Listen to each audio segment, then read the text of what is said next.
పేరు సుప్రియ, మాది ఎస్బీఆర్ గ్రామం, వడవాలపేటలో, తిరుపతి జిల్లా. మాకు పుత్తూరు ఇక్కడ నుంచి గూడూరు ఎస్బీఆర్పురం నుంచి పుత్తూరు పోవడానికి ఆర్టీసీ బస్సు లేదు. రావడానికి పోవడానికి ఇబ్బందిగా ఉంది. హాస్పిటల్కి పోవాలన్నా లేకుంటే ఏదన్నా మాకు అవసరమైన వస్తువులు కావాలన్నా వెళ్ళడానికి రావడానికి చాలా ఇబ్బందిగా ఉంది. దయచేసి గవర్నమెంట్ ఆర్టీసీ వాళ్ళు ఏదో మాకు హెల్ప్ చేసినట్టుగా వెహికల్ కంపల్సరీ వేయాలని ఆశిస్తున్నాం. అయిపోవాలి సినిమా. హక్కుల వేదిక బృందం ఎస్బీఆర్పురం దళితవాడకి వచ్చింది. ఇక్కడ మొత్తం స్థానికులందరినీ కూడా విచారించడం జరిగింది.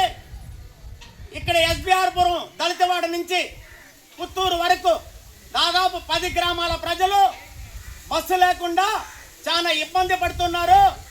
కాయగూరలు కొనుక్కోవాలన్నా, చదువులకు పోవాలన్నా, వైద్యానికి పోవాలన్నా, ఏ ఒక వ్యాపారమయానికి పోవాలన్నా బస్సు లేకపోవడం వల్ల చాలా ఇబ్బంది పడుతున్నారు.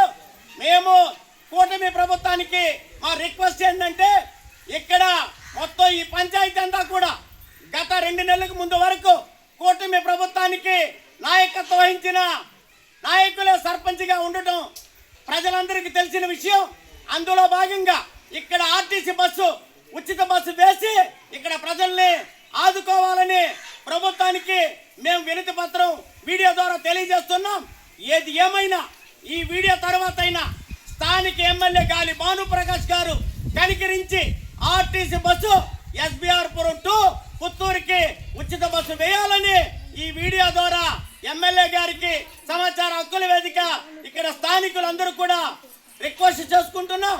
బస్సు వేయాలని మేము కోరుకుంటున్నాం. అలా బస్సు వేయకపోతే ప్రజా పోరాటం తప్పకుండా జరుగుతుందన్న విషయాన్ని ప్రజానీకానికి తెలియజేసుకుంటున్నాం.